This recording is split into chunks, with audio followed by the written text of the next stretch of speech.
BJP senior నేత ప్రముఖ న్యాయవాది సుబ్రహ్మణ్య స్వామి కేసు స్వీకరించారు అంటే అటువైపు వాళ్ళు ఏ స్థాయిలో అయినా 3 చెరువుల నీళ్లు తాగాల్సిందే.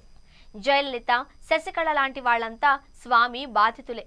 అలాగే సుబ్రహ్మణ్య స్వామి వేసిన కేసులోనే కాంగ్రెస్ అగ్రనేతలు సోనియా గాంధీ, రాహుల్ గాంధీ ఇప్పటికీ కోర్టు చుట్టూ తిరుగుతున్నారు.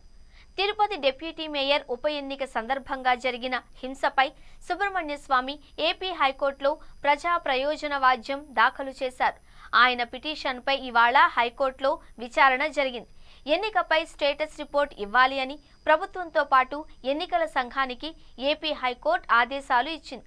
ఇదే సందర్భంలో పోలీసు శాఖకు కూడా నోటీసులు ఇవ్వడం ప్రాధాన్యం సంతరించుకుంది.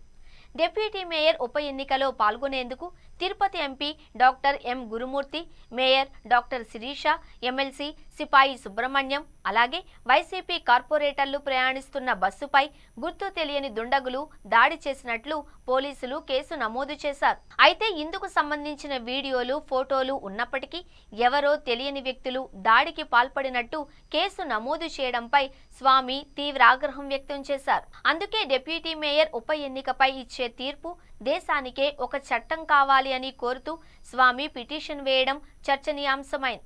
స్వామి పిటిషన్పై ఏపీ హైకోర్టు సీరియస్ నిర్ణయం తీసుకుంటే మాత్రం పోలీస్ అధికారులు అలాగే ఎన్నికల అధికారులకు ముచ్చెమటలు తప్పవు. అందుకే ఈ కేసుపై సర్వత్రా ఆసక్తి నెలకొంది.